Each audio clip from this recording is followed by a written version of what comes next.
Hello everyone, Dave Robbins with End Time Ministries and the End Time Show. Wanted to give you an update from Israel.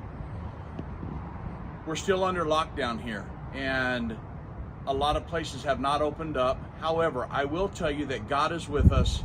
A lot of tour groups have headed to the airport and they're waiting out there trying to get out.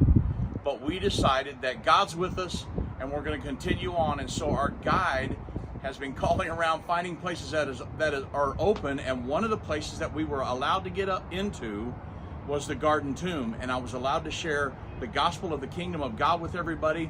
While I was giving my sermon, we heard the sirens go off, and several missiles from Gaza were intercepted by the Iron Dome missile defense system. We heard all that happen while I'm giving my sermon. I kept teaching and everybody was just looking around, and I just kept teaching, and it was awesome. And God's with us. And come to find out, they had put us in the safe place, one of the shelters that they have there in the Garden Tomb, and I was actually teaching from that. So I just stayed there and kept on teaching while these missiles were getting intercepted and the sirens were going off, and God kept his hands upon us. God has done that all throughout the trip. And so what we have decided to do, we're going to stay here, we're going to keep touring, and God's going to keep his hand upon us the rest of the way. We feel your prayers. Keep praying for us that we will be safe and that God's going to get us up out here, put us on our flight that we have scheduled on Sunday morning. We'll get home to our families.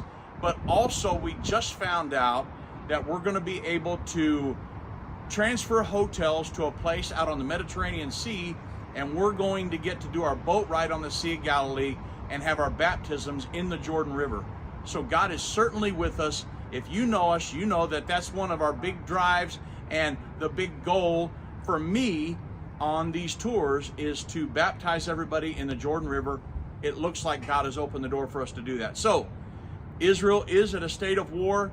A lot of things are happening up on the northern and the southern borders, but God's with us here in the center part of the state. So very thankful for that. Thank you for your prayers. God's keeping us safe, and it looks like a lot of people will be born again on this trip. So God bless each and every one of you. We covet your prayers.